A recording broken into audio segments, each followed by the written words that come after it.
Hi, Eric Gibaud, ericgibaud.com, and today, thanks to photosolar.com, I'm going to present you the Fujifilm X-T200.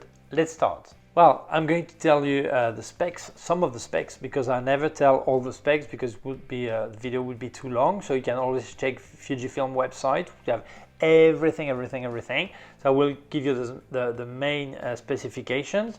I will also give you my impression about what I think about this camera, and I will show you also some pictures and video I've made. I didn't make that many because with the confinement I cannot go everywhere I want every time I want, so I made enough to have my own opinion, but maybe not enough for you to see everything, but I think it gives you an idea. So this is an APS-C sensor, 24.2 megapixels, okay.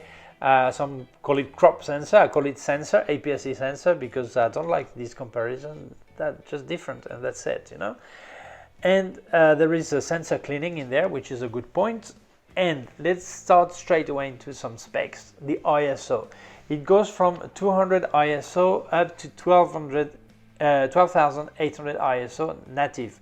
You can force it down to 100 ISO or force it up to 25,600 and 51,200 ISO. So I'll show you some, I don't know when you see it, right now if you're already seeing them, pictures of I've made from 200 up to 12,800. I would say the ISO up to 3,200 is okay, and then from 64, 12,000 is a bit too noisy to be really usable, needs some serious cleaning, no? And 25,600 and 51,200 I didn't even show because I think it's like for paparazzi, you have this or you have no picture, but otherwise it's not really useful, okay? So some people, when they see that kind of camera, they compare to Sony, and you should think that Sony is one world and they are the rest of the world. If you speak about high ISO, clean ISO, yes, Sony is the king, but ISO is not everything in the camera. There are many other things you must take into account. So I think that 3,200 clean ISO is really acceptable, it's great, it's nice, and I think this is enough for that kind of camera. You have aperture compensation, +5, -5. The autofocus is really good. There are several kind of configuration, as every camera I would say, but they also have face detect and eye detect, and it works really well. So when it came out in the X-T30 and the X-T3, I can leave you links of this video, it was really good, it works really nice. So you would think that maybe this one it's a lower range of camera, they would not put it as good, and yes, it is as good. So I think they are serious, they give you a good thing for your money, okay? Speed, you have two shutter. You have a mechanical shutter, it goes from 4 seconds up to 4,000th of a second with a bulb mode of 60 minutes. Then you have the electronic shutter that goes from 4 seconds up to 32,000th of a second. And many people ask me, why do you need a mechanical shutter if electronic shutter gives you more? Well, basically because electronic shutter are still giving problems. They have rolling shutter, so it means that when you move yourself or your subject is moving, there is some deformation. So electronic shutter, you try to use it when you have no other option, okay? So mechanical shutter is still better than electronic shutter. So that's why it still exists. And you can actually combine both and then go from 4 seconds up to 32,000th of a second plus bulb mode of 60 minutes. You have synchro flash. Here you have a flash. Okay, small button here. And the synchro is 180th of a second, and then in the hot shoe you can put a flash also, 180th of a second. And I think it's a bit short. I would like to have 250th of a second or 200 of a second, but well, I think the problem with this camera, it happens to many of us. I don't speak just about YouTubers or photographers, I speak about people watching the video, no? They look at this camera and they think that, oh, this is a small X-T3 or this is a small X-T200, X-T30. So you expect the same thing. No, this is not the same thing. So obviously the price tag would be different also. So you must compare it to what you have to compare it to, like a Sony Alpha 6100, Olympus OMD 10 Mark III, Canon 800D or T7I, or T7i, sorry, or Nikon 5600. That would be what it would compare to, really. So this is logical that you don't get everything, because you must think where it belongs to. It's not a superior range, it's not entry level, it's like a bit over entry level, and obviously they're not going to give you all the features they have with their flagship, obviously. Burst rate, you have two types, 4 frames per second and 8 frames per second. Some people would say, yeah, but for mirrorless, 8 frames per second is not much. Same thing, let's go back to what it compares to. And I think if you compare to reflex camera, this is really good. It's okay. The screen. Look.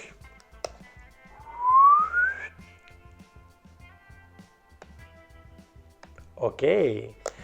This is a screen at last. Fujifilm have put a screen, you can actually fully orient it on the side. Normally they just have the flip or limited orienting screen. This one is fully touchable and is orientable, and the format is 16:9, which is really thought for vlogging. Okay, I do a small vlogging demo with my daughter to have an idea of the sound and the way it looks. We're going to do some vlogging tests with my daughter Pino. She's a bit angry now, so I'm going to play with her with the shoe. Pino, oiga, el zapato. Mira, escucha, escucha. Hola Pino, ¿cómo está? ¿Cómo está? The sound you hear is directly from the camera microphone, so you decide if you think it's good or not. So okay, say goodbye. Bye bye, bye bye, bye bye. Adios Pino, adios. And the screen is fully touchable, but not just for pressing to make a picture, but there are many things like actually normally, you know that every well, you know, maybe you don't know, but normally Fujifilm have a Q menu. You have a button here, gives you everything. Now on this camera, to access many functions, you press here, up, it opens things. Or here you have the Q menu here. Okay, here's the full menu. Or if you want to go back, oh I made a picture. Sorry. And if you want to go back, because I was on a strange mode. Sorry, I was showing something before. Okay, if you want the white balance, I click here, it opens the white balance option, and everything is like this. It's really easy to use, really easy to use. Any option you can click here, show you roll of film, all this.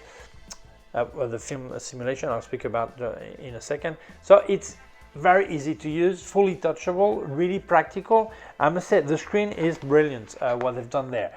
Obviously there are some function you would probably have prefer to have a direct button. That's very possible, but in this context of size and everything, of features, I think this is good. Speaking about vlogging, we're going to speak about video.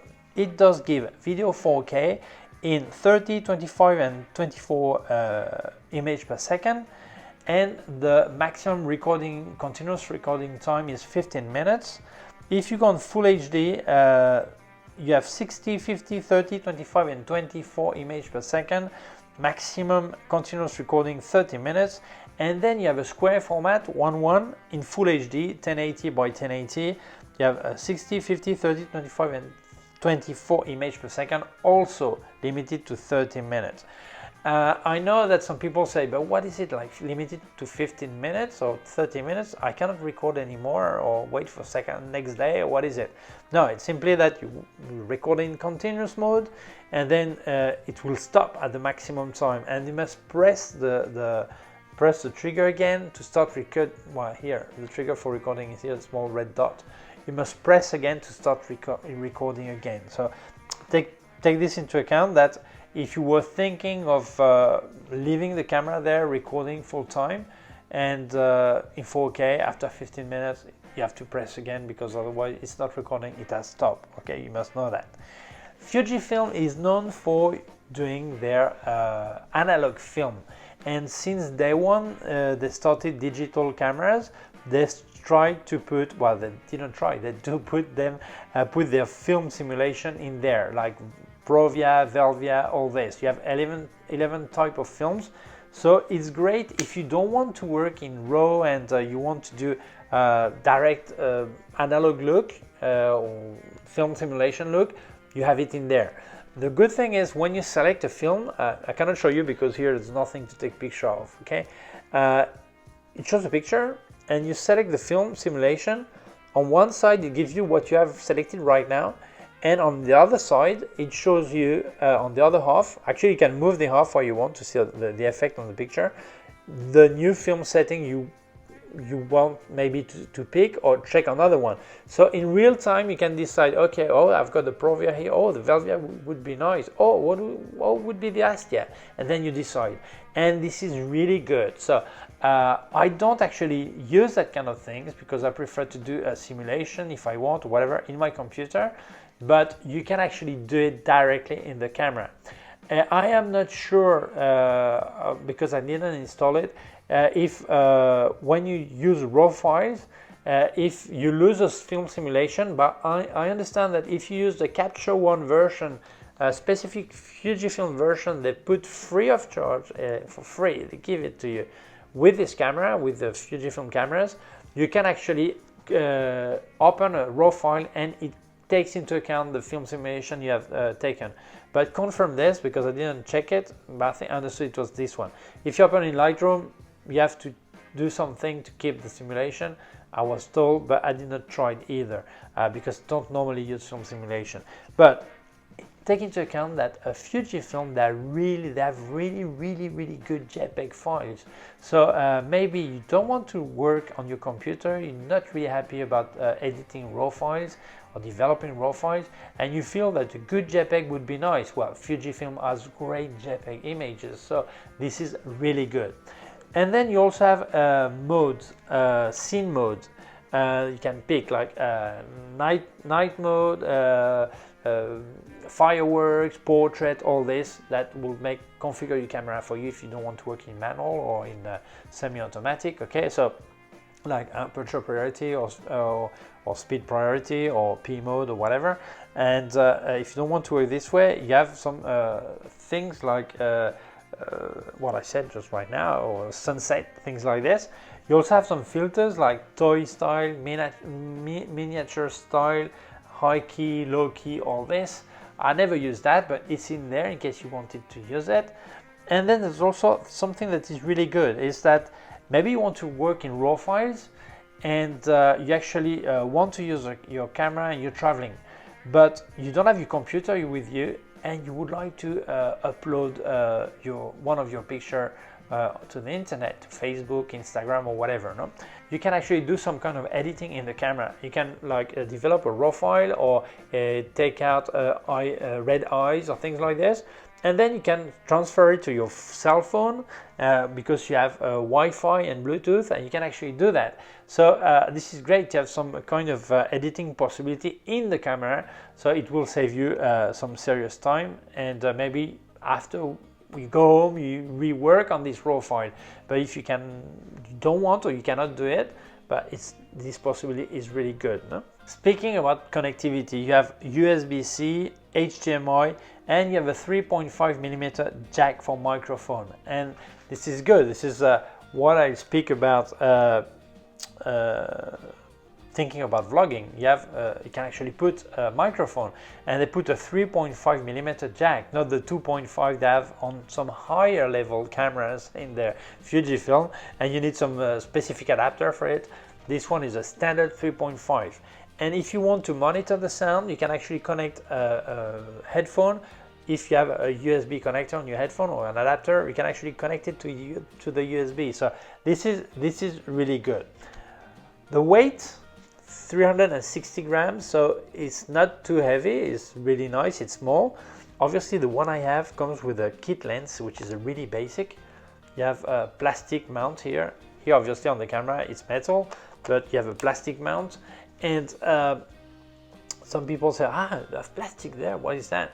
Well, many camera makers, brands, they put a plastic mount on their kit lens that goes on entry-level and mid-level cameras, so this is not surprising that Fuji does the same thing. Okay, so the weight with this lens is not much, but the body itself is 360 grams, 70 grams, which is not much. Okay, which is nice. Then the battery is not too big, it's not too small either, so I would expect probably some more picture on one battery. It depends. If you use it normal, it will give you 270 picture. If you use it on energy saving mode, then 470 pictures. I think this is still too little. I really ask mirrorless makers to get 500 pictures on one battery, one single charge, without any energy system saving system, whatever, but really get to the 500 pictures would be good. I don't know why, but technically it's, well, for me it's easy to say. For them it's probably technically complicated to do, okay? But I think they really need to work on that. And if you work on video, it will give you from 55 to 60 minutes of video time. So if you were planning to record whatever wedding, for example, like for 3 hours or something like this, you need to have several batteries. Okay, so that would be a problem. If I look at the ergonomics, this camera is small. I think it's a great camera for traveling, or you don't want to carry too much weight, and it's small, so maybe if your hand is too big. I don't have a specific big hand, but it gives you an idea how it comes out, how it goes. Okay, the grip is fine. I think it's fine, it's nice, and I think the buttons are well placed. There are some function buttons you can actually configure, like every Fuji, you can configure every buttons. Okay, I don't even say it anymore, but maybe it's the first time you see a Fujifilm camera. And then one thing I like is it's not always there on every brand, on every brand in this range of camera. You have separate buttons, like for speed and aperture. You can actually invert them if you want, but the thing here, I've got the speed in the back and the aperture on the front. It was like this as a default. We can actually change them, but I think this button is too small. When I'm here, if I move with my thumb, it's really hard. I really need to do this like this, and same thing here. This maybe it's one easier. So I really like, maybe it's because I'm used to my Olympus. I'm here, I can change easy, you know. And here on the front it's more or less okay, no, but on the back it's a bit stiff, you know. If the wheel was a bit higher, a bit thicker, I think it would be a lot easier. Okay, a lot easier. The start and stop button is on and off. It's well placed because you see it, but you will not accidentally switch it off. And you have a wheel here with a typical MASP plus some function. You also do panoramic. I'll show you a panoramic, gives you an idea. Okay. So I think this camera, it's nice. It's nice. It's small. It's okay. This is plastic, but I come to the pros and the cons, okay? But I think this is a nice little camera. In favor, the pros, the weight, the volume, I think this is the ideal camera to carry everywhere and or traveling. It's really nice. The look, well, some people prefer a modern look, but I prefer a retro look. So, well, it looks on my Olympus. You can actually take out the Fujifilm, put Olympus. Looks just very similar. But I think this look, I really like it. It looks like a real camera from all the time. But it looks like it gives you some nostalgia look. I like it. The screen is really good. I think the size, the way the touchable, that is really touchable, it's really good. Obviously, there are some things like the Q menu. Maybe you would prefer to have a direct button, but you can actually configure those two buttons. Okay, but I think it is well thought. Okay, it's the screen is not just a screen to review picture. You can do a lot. You can actually focus, make the picture all day. So this is good. It is really thought for vloggers, and I think it was time that Fujifilm had a camera for vloggers, because people who don't understand what a vlogger is, they think it's a guy who's just recording himself all the time like this. But no, it depends what he's doing. Some vloggers, they speak like this, but then they make pictures and video, and they need a good tool. And this tool has, this camera is a good tool because it makes good picture. Well, depends on you, but good. The image quality is good. What I would say, the video is okay, and the possibility to vlog seeing yourself in the screen, this is good. And they also put the microphone connector. You have the possibility to put a headphone connected to USB-C. It's good. The autofocus is brilliant. I think that their Fujifilm have been really serious, because it's true that the flagship X-T4 now, I've not tried it yet. I'm waiting for it. It's been delayed 4 times already for me to get it, but we'll soon get one. But you compare to X-T4, and that was the flagship up to now. Well, the XH1, but we're waiting for the XH2. But the X-T3, X-T4 are actually the real flagship right now. So I think if you expect to get that, you're not getting that, but you're getting a big chunk of that. And this big chunk, like the autofocus, is there. And I think this is key when you make pictures, to have a good autofocus, and when you make video also, and it is there. Minus, the cons. Well, here I'm going to pull the hair like this. I'm really angry at Fujifilm, but not just Fujifilm, some other brand are doing this also, is that you open the box, don't search for a charger. There is no charger.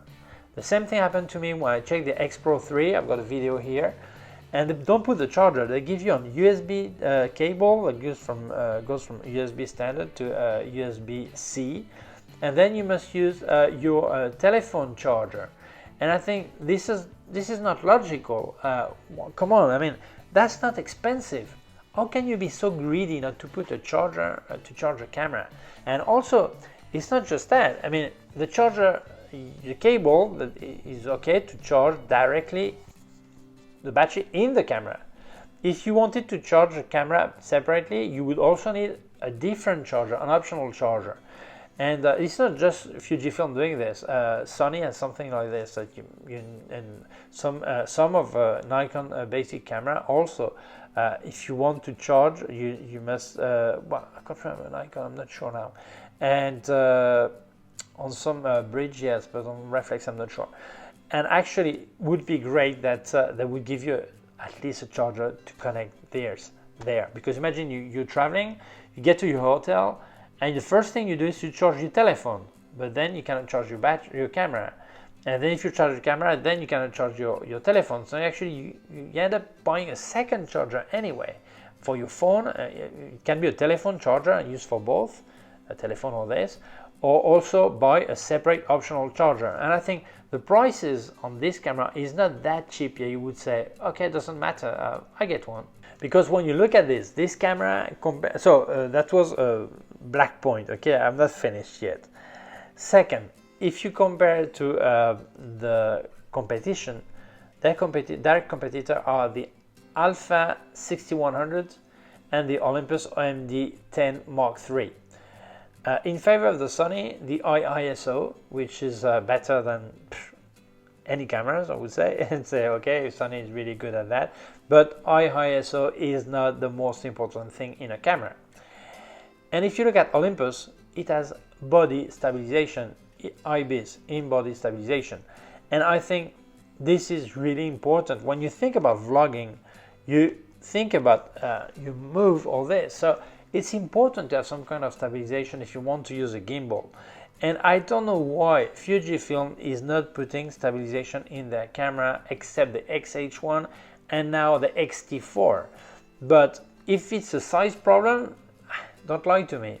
The size of the Olympus is this or smaller, and it has in-body stabilization. It's true the sensor is smaller also, but still.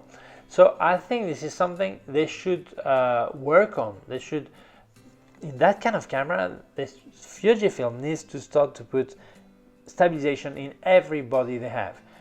When you have a stabilized lens, that's okay. It's not the best, but that's okay. But I would like to have stabilization in the body. Then the darkest side, I would say, I didn't have the problem because I did not record full time, 30 minutes long. to check if it was like this. But there is a YouTuber I follow and I believe he's serious, although it's really funny to see. No, he's Kai W, Asiatic guy, was in Hong Kong before, now he's in England, in London, I think. And he made some tests. You can check in YouTube for his review. And in 4K, there was a overheating warning after 7 minutes, and then it stopped recording after 14 minutes. It did not even reach the 15 minutes maximum continuous recording time. And if you look at the full HD, then you had a warning after 14 minutes, I think, and then it stopped recording for overheating after 27 minutes. So it didn't even reach the 30 minutes. So if you were thinking of this camera for doing video and just video, this is something you must consider, and check other people, not just Kai W or what I tell you. Check if there are more problems for that, because that may be a problem. But not everyone is doing 14 minutes long video continuous recording or 30 minutes, so maybe it's not a problem. Many vloggers that do 2 minutes here, 2 minutes there, 30 seconds here, 5 minutes there, they would never reach this point of overheating. But if you were thinking of recording a wedding in summer, outside, sunny, and you were expecting to be 4K during 15 minutes long, you're likely it's likely that it's not going to be possible. So this is something you must know, and this is why I'm telling you. So my conclusion about this camera, I think this is a great little camera, but don't expect an X-T30, don't expect a mini X-T3. This is a different range, okay? I think it's good. If I was to buy a camera to start photography, I think that would be a good option, same as the Alpha 6100 or the Olympus OMD 10 Mark III. I think these are really good options, and probably better option than a classical reflex like D5600 by Nikon, or 800D or TI7 by Canon. It offers more things. So price range, I can't remember exactly what's the price of this Nikon and Canon, but price range, the Sony and this Fujifilm is similar tagged. And the Olympus is a bit cheaper. It's Micro Four Thirds, so some people want or will or not like, but it's cheaper than this, okay? But I think these are the competition, and this is where the interest may be. Would I recommend this camera for someone who is starting? Yes, but not just starting. I would recommend for people who want something that is not too big, they can travel with it. Obviously, you must take into account the weather sealing, that there is snow and all this, so it depends where you're going. But I think this is a good camera, really recommendable camera. Well, that's it for my review. Thank you very much, Photosula, for lending me the camera. Thanks to you for watching this video. If you feel it may help other people, please share it on social networks. If you have not done yet, please subscribe to my YouTube channel, the small button down here, and also a small bell. If you click on the bell, you get notified when I upload a new video. My website, ericgibaud.com. If you have any question, you can leave a comment below, send me an email to info@ericgibaud.com. And below I also put links of my gear on Amazon, and also links to other parts of my YouTube channel. Thank you very much. Bye.